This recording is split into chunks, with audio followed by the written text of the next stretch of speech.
football before that, and then was just a waiter and sort of just making money on the side. This is my first business. And yeah, young, naive, we jumped headfirst into it, trying to tackle this problem, realizing that the problem wasn't a key ingredient. So in teeth whitening, peroxide is the primary bleaching agent that's used to whiten your teeth.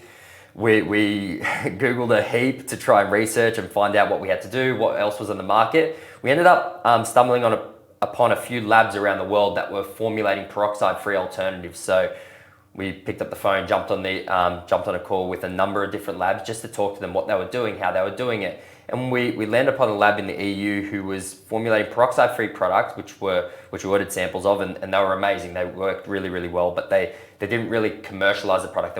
This wasn't on the market yet. So we were like, okay, great. We'll order a heap of the formulation. We'll package it, we'll brand it, and we'll get it out to the market and see what happens. When we received the product, we're obviously being self-funded. Like I said, I was working as a waiter. Yes. We've saved up about $20,000 between us.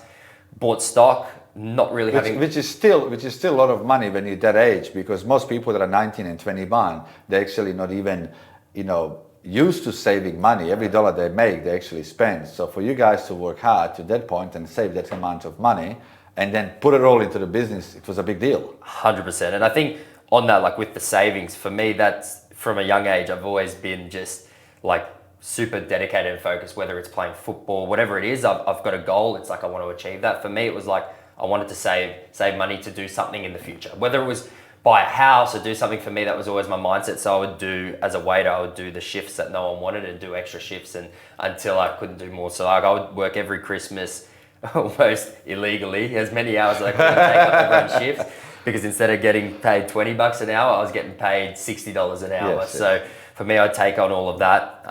But yeah, saving that money, putting into business and realizing, look, we've got all this product, but we don't have money to market this product. We need to sell it now. How do we sell it? And then, yeah, for us, we were like, okay, what we're going to do, we're going to send this product to target the east coast of Australia. Let's start local. It's cheaper to ship. We're going to send it to a bunch of people who we believe had an audience, had influence on Instagram. And this was obviously, of course, before influencer marketing became popular. Yes. So for us, it was DMing hundreds of people around Australia, probably sending the product to about 20 to 30 people. And also every time you send it, it's costing you money as well on the start. It costs you money, of course. And for us, it was like, yeah, again, no one was really doing influencer marketing. There was a few brands doing a bit, but for us, it was like, let's send it to a heap of people who we thought had influence, just to try the product, just to see, give us feedback, give us their thoughts. The product looked really cool. We knew it worked really well. So we're like...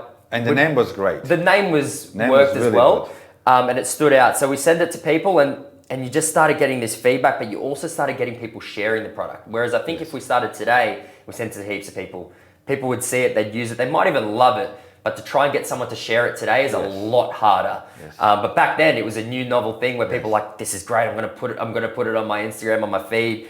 Obviously there weren't stories then, so everyone was posting on their feed their smiles, this kit, and lo and behold, and I remember they had a color, they had a light in it as well, and they were looking cool. We had the LED light, the pink lips, so it stood out, and you started seeing traction. We see someone post, we see 2 people buy. You see another person post, you see a couple more people buy. How exciting was you to see a first proper sale? Amazing.